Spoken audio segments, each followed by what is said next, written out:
અત્યારે હાલમાં આવી મોટી ખબર, જો તમને કોરોનાની રસી મળી ગઈ છે તો આ સમાચાર તમારા માટે ઉપયોગી છે, કારણ કે બ્રિટિશ કંપની એસ્ટ્રાઝેનેકાએ કેટલાક મોટા ખુલાસા કર્યા છે. કંપનીએ બ્રિટિશ કોર્ટ સમક્ષ સ્વીકાર્યું છે કે કોવિડ રસી કેટલાક કિસ્સાઓમાં લોહી ગઠાઈ જવાનું કારણ બની શકે છે. આ કારણ પ્લેટલેટ કાઉન્ટ પણ ઘટી શકે છે.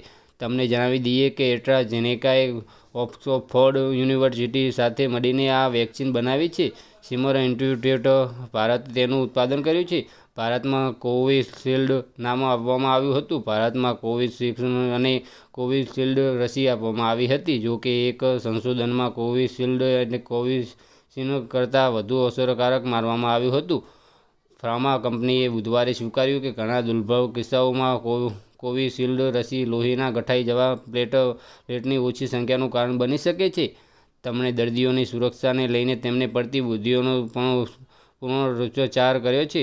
એસ્ટ્રાઝેનેકાએ કહ્યું કે અમારી સહાનુભૂતિ એવા લોકો સાથે છે જેમને પ્રિયજનોને ગુમાવ્યા છે અથવા સ્વાસ્થ્ય સમસ્યાને જાણ કરી છે.